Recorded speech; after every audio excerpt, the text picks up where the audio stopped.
దినవృత్తాంతములు మొదటి గ్రంథం 19వ అధ్యాయం. ఇది అయిన తరువాత అమ్మోనీయుల రాజైన నాహాషు చనిపోగా అతని కుమారుడు అతనికి మారుగా రాజాయెను. అప్పుడు దావీదు హానాను తండ్రి అయిన నాహాషు నా ఎడల దయ చూపించెను కనుక నేను అతని కుమారుని ఎడల దయచూపెదనని అనుకొని అతని తండ్రి నిమిత్తము అతని పరామర్శించుటకు దూతలను పంపెను. దావీదు సేవకులు హనూనును పరామర్శించుటకై అమ్మోనీయుల దేశమునకు వచ్చినప్పుడు అమ్మోనీయులు అధిపతులు హనూనుతో నిన్ను పరామర్శించుటకై నీ యొద్దకు దావీదు దూతలను పంపుట నీ తండ్రిని గనపరచుటకే అని నీవనుకొనుచున్నావా? దేశమును తరచి చూచి దాని నాశనము చేయుటకే గదా అతని సేవకులు నీ యొద్దకు వచ్చి ఉన్నారు అని మనవి చేయగా హనూను దావీదు సేవకులను పట్టుకొని వారిని గొరిగించి వారి వస్త్రములు పిరుదులు దిగకుండునట్లు నడిమికి కత్తిరించి వారిని పంపివేశెను. ఆ మనుష్యులు ఇంటికి వచ్చుచుండగా కొందరు వచ్చి వారిని గూర్చిన వార్త దావీదునకు తెలియజేసిరి.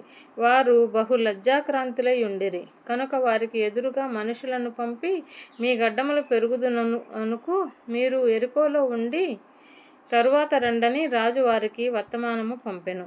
అమ్మోనీయులు దావీదునకు తమ యందు అసహ్యము పుట్టించితమని తెలుసుకొనినప్పుడు హనూనును అమ్మోనీయులను అరామ్నహరాయిము నుండియు సిరియా మయకా నుండియు శోబా నుండియు రథములను గుర్రపు రౌతులను 2,000 మనుగుల వెండి ఇచ్చి బాడిగకు కుదుర్చుకొనిరి. 32,000 రథములతో వచ్చినట్లు జీతమిచ్చి మయకా రాజును అతని జనులను కుదుర్చుకొనిరి. వీరు వచ్చి మేదేబా ముందరి తట్టున దిగిరి. అమ్మోనీయులు తమ తమ పట్టణములలో నుండి కూడుకొని యుద్ధము చేయుటకు వచ్చిరి. దావీదు ఈ సంగతి విని యోవాబును సైన్యములోని పరాక్రమశాలులందరినీ పంపెను. అమ్మోనీయులు బయలుదేరి పట్టణపు గవిని యొద్ద యుద్ధ పంక్తులు తీర్చిరి. వచ్చిన రాజులు ప్రత్యేకముగా బయట భూమిలో యుద్ధమునకు సిద్ధముగా నిలిచిరి. తాను 2 సైన్యముల మధ్యను చిక్కుబడి ఎండుట చూచి యోవాబు ఇశ్రాయేలీయులలోని శ్రేష్ఠులలో పరాక్రమశాలులను ఏర్పరచుకొని సిరియనులకు ఎదురుగా వారిని పంక్తులు తీర్చి కడమజనులను అమ్మోనీయులకు ఎదురుగా వ్యూహపరచి తన సహోదరుడైన అబీషైకి అప్పగించి ఇట్లనెను. సిరియనుల బలమునకు నేను నిలవలేకపోయిన ఎడల నీవు నాకు సహాయము చేయవలెను. అమ్మోనీయుల బలమునకు నీవు నిలవలేకపోయిన ఎడల నేను నీకు సహాయము చేయుదును. ధైర్యము కలిగి ఉండుము. మనము మన జనుల నిమిత్తమును మన దేవుని పట్టణముల నిమిత్తమును ధీరత్వము చూపుదుము. యెహోవా తన దృష్టికి ఏది మంచిదో దానిని చేయునుగాక. ఆ ప్రకారము యోవాబును అతనితో కూడానున్న జనమును సిరియనులతో యుద్ధము కలుపుటకై చేరపోగా వారు నిలవలేక అతని ఎదుట నుండి తిరిగి పారిపోయిరి. సిరియనులు తిరిగి పారిపోవుట అమ్మోనీయులు చూచినప్పుడు వారును అతని సహోదరుడు అయిన అబీషై ముందర నిలవలేక తిరిగి పారిపోయి పట్టణములో చొచ్చిరి.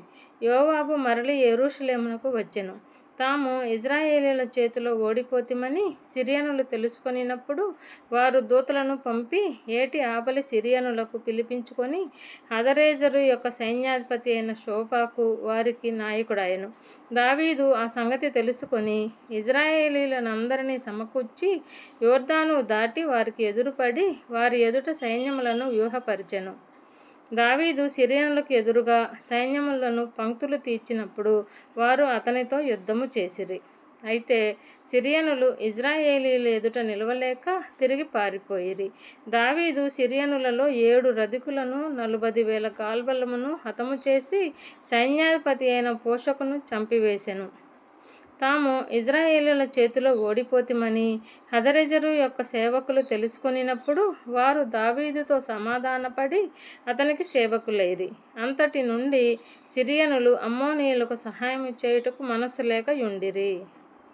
20వ అధ్యాయం. మరుసటి ఏట రాజులు యుద్ధమునకు బయలుదేరు కాలమున యోవాబు సైన్యములో శూరులైన వారిని సమకూర్చి అమ్మోనీయుల దేశమును పాడు చేసి వచ్చి రబ్బాకు ముట్టడి వేసెను. దావీదు యెరూషలేములోనే ఉండగా యోవాబు రబ్బాను ఓడించి జనులను హతము చేసెను. దావీదు వచ్చి వారి రాజు తల మీదనున్న కిరీటమును తీసుకొనెను. దాని ఎత్తు 2 మనుగుల బంగారము, అందులో రత్నములు చెక్కి ఉండెను. దానిని దావీదు ధరించెను. మరియు అతడు బహు విస్తారమైన కొల్లసొమ్ము ఆ పట్టణంలో నుండి తీసుకొని పోయెను.